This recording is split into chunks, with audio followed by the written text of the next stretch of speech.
Welcome in, everybody. I'm Reed Cowan. Our eyes are on a San Francisco courtroom at this very hour where a judge is about to hear from a jury their verdict in the trial of the man accused of stabbing a tech executive to death. So prosecutors say Nima Momeni killed Cash App founder Bob Lee in a rage back in April of 2023.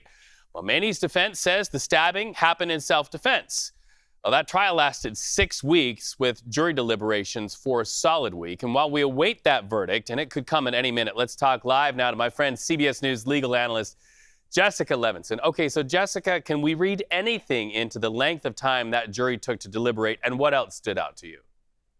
Well, I think the fact that they didn't go back early and say, we all agree it is X, that typically speaking is seen as not good for the prosecution. Having said that, in this case, the jury was charged with first looking at the charge of first-degree murder, which means an intentional killing that's premeditated. That obviously was the prosecution's first choice here.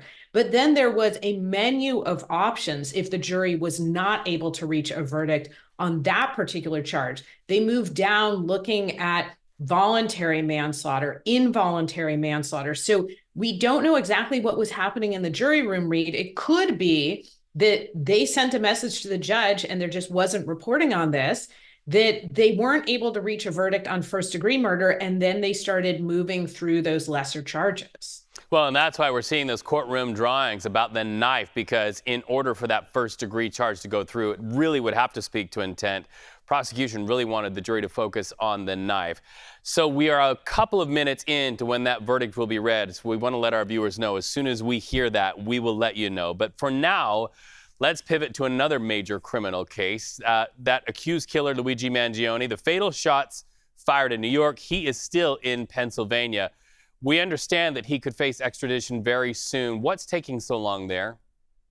2 words, due process. So I think he will be extradited, but he has some rights. If he does not want to waive his rights, then essentially there's paperwork to make sure that he can be moved from Pennsylvania to New York, where he is accused of this killing. And it takes things like a warrant from the governor of New York. Now, I know that people feel like this should be able to happen immediately, but all these pieces of paperwork take time. We need to make sure in our country that we are providing criminal defendants with the due process to which they are entitled. There is some reporting that he may actually waive his rights and agree to be extradited because, frankly, I think we all know that that extradition will occur. And instead, his focus would be on the substantive defense, not on trying to make it harder for the prosecution to move him from Pennsylvania to New York.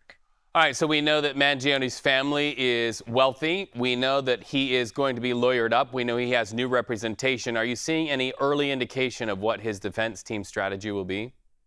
So there are a couple of possibilities here. I think it bears repeating something that we've talked about before, which is that not every case has a good and strong defense. And in some cases, there's a lot of evidence, and there is a lot of evidence in this case.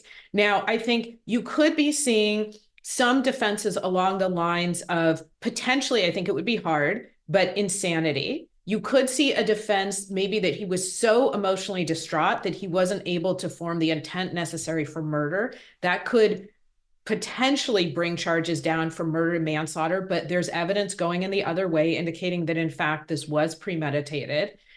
You could also see a defense that, well, there's a lot of evidence here that there isn't that video showing his face actually in him killing the United CEO. And so there could be this wasn't him. There was just evidence found on him, but he wasn't actually the person who you can tie to the killing.